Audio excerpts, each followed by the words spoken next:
Canada and China in heated spat at UN over allegations of hostage diplomacy. Garneau suggested Canadian nationals Michael Spavor and Michael Kovrig were imprisoned by the Chinese government in retaliation for Canada's treatment of Huawei executive Meng Wanzhou.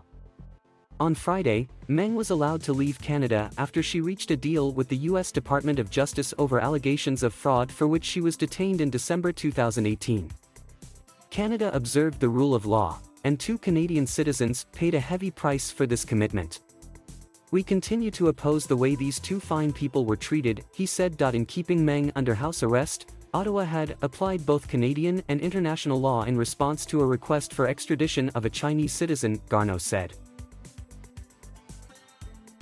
Later in the evening, a representative from China's delegation to the UN General Assembly exercised the country's right of reply, accusing the United States and Canada of keeping Meng under house arrest arbitrarily and without legal reasons.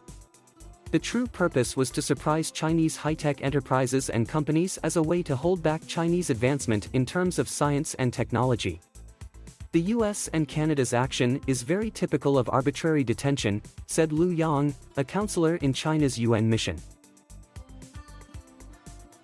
The diplomatic clash comes less than a week after Canada and China announced the release of the 3 high-profile detainees who had been at the center of growing tensions between the 2 countries for almost 3 years. Shortly after Meng's release, Ottawa announced 2 Canadian nationals, former diplomat Kovrig and businessman Spavor, had been freed by the Chinese government.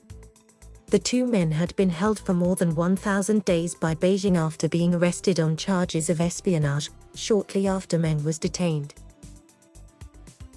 The Chinese government had repeatedly insisted that both the Canadian nationals were not being held in response to Meng's arrest, saying the charges against them were ironclad. Meng's case is completely different from that of Kovrig and Spavor, Chinese Representative Lu said Monday, insisting the 2 Canadians had been engaged in acts that endanger Chinese security.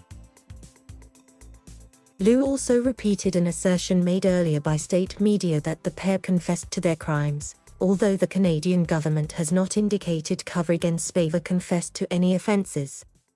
"We hope that Canada can face up to the facts squarely, correct their mistakes and draw lessons from what happened so that they do not make further mistakes," Lu warned. Canada responded, with a delegation representative saying Meng had been treated with judicial independence and rule of law, and noting she spoke outside the Vancouver courthouse to thank the court. The Canadian citizens who were held in China did not benefit from a similar degree of transparency, respect, due process or judicial independence, the Canadian representative said.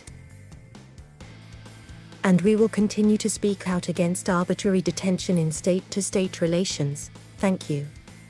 Lu responded one more time, saying we cannot accept what he said. "Facts cannot be denied, and laws cannot be affronted.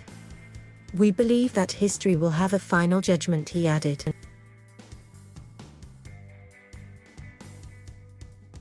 Thank you for watching. Please subscribe.